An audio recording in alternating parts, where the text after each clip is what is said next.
One way to get yourself into the coach's doghouse is by being fake. So an example of a player that is fake is they do everything perceived to be correct in a practice setting. So they'll be the first to get reps, first to get in line. They are supportive of their teammates. They say yes, sir. They clean up after themselves. They do all of those things.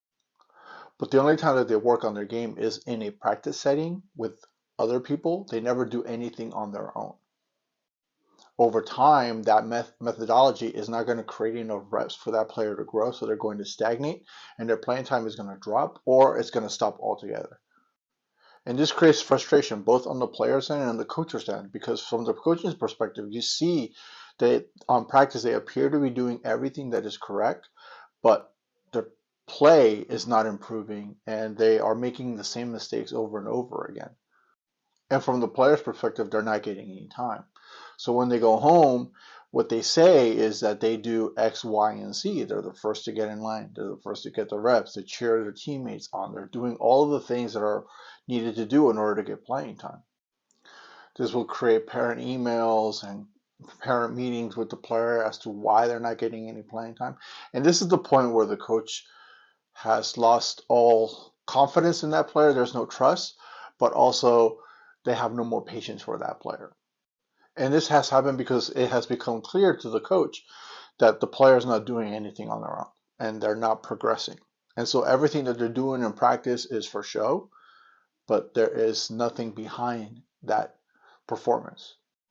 And it can get to the point where that player jumps in line to be the first person in line to get that rep, and the coach might move them out, not give them that rep, have them get in the back of the line. And this is likely to happen later on in the season, especially during league play where you're facing opponents multiple times and you want to give the reps to the players that are going to be getting the time so that they're making the correct decisions and they're making the correct adjustments. Now, the player doing these things, he might not even be doing it in malice. He's just doing what he's seen people tell him to do or tell her to do on social media.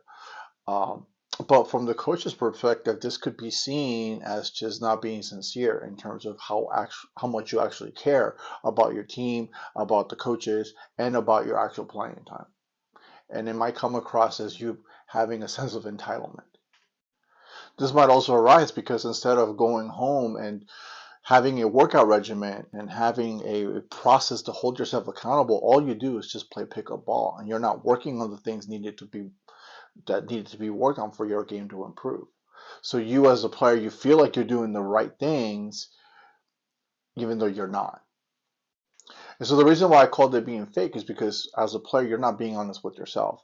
And the coach is not seeing you as being honest and being truthful in terms of what your actual intent and your care is. And once you're labeled that way and you're seen that way, you're automatically in the doghouse. So I think it's important to have a open path of communication with your coach and take what your coach is saying in honesty, and being reflective and holding yourself accountable.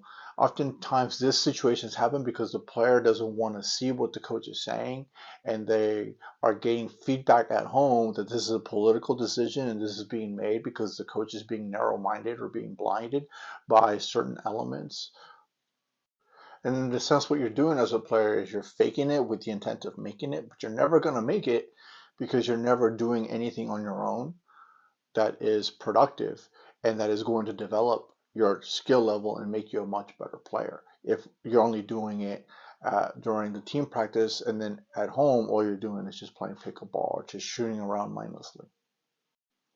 So if this seems like it kind of makes sense and you found yourself in the doghouse and you didn't know why you were in the doghouse, this is the reason why. It's not the only reason, but is one of the most common reasons as to why players get into the doghouse. Lack of performance is usually linked to a lack of workout routine at home and having goals and standards that are going to lift your game and going to hold you accountable. And so just doing things in practice and making it seem like you're the perfect practice player at practice can be detrimental to your development if you keep telling yourself the narrative that you're doing everything right, but you're not willing to be realistic about what you are doing when you're away from practice and how you're spending your time and how you're refining your skills. Uh, Anyways, keep that in mind if you're a player that finds himself, especially in this upcoming basketball season, in sort of this situation, and you're seeing your playing time being diminished. Examine what you're doing at home and make the proper adjustments so that this doesn't happen to you, and don't just fall into the politics of it all, because if you fall into the politics of it all, you're not going to get out of that doghouse. You're just going to dig yourself a bigger hole. Thanks. Take care.